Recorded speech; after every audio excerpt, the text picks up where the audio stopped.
சேலம் அழகாபுரம் பகுதியில் அமைந்துள்ள எலைட் டாஸ்மாக் கடையை இடமாற்றம் செய்ய கோரி இந்திய மருத்துவ சங்கத்தினர் போராட்டத்தில் ஈடுபட்டனர்.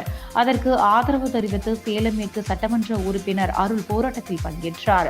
இதுகுறித்து மருத்துவ சங்க நிர்வாகிகள் கூறுகையில், மதுபான கடைக்கு வரும் மது பிரியர்கள் சாலையோரங்களில் வாகனங்களை நிறுத்துவதால் போக்குவரத்து நெரிசல் ஏற்படுவதாகவும், இதனால் இந்திய மருத்துவ சங்க கட்டிடத்திற்கு செல்ல முடியாமல் மருத்துவர்கள் அவதிப்படுவதாகவும் தெரிவித்தனர்.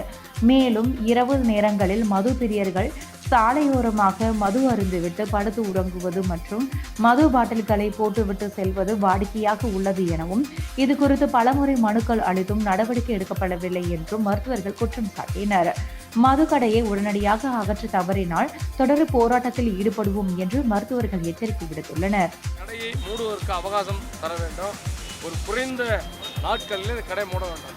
இன்னொன்று, இது மட்டும் இல்லைங்க, பொதுமக்களுக்கு இடையூறாக இருக்கிற கடைகள் பார்த்தீங்கன்னா, புது ரோட்டில் 2 கடை, சேலம் புது ரோட்டில் 2 தொகுதியில் காலை 8 மணிக்கு பார்த்தீங்கன்னா 150-200 பேர் இருப்பாங்க.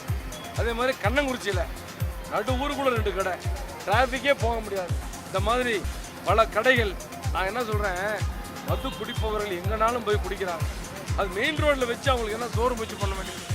ஏதாச்சும் ஒரு உள்பக்கமாக இது பண்ணி இடத்த ஒதுக்கி தர வேண்டும் என்பது தான் மருத்துவருடைய கருத்து, எங்களுடைய கருத்து. ஆக அரசு அதிகாரிகள் வருவார்கள். வரலன்னா இவருடைய போராட்டம் தொடரும். அவர்களோடு சேர்ந்து நானும் போராடுவேன்.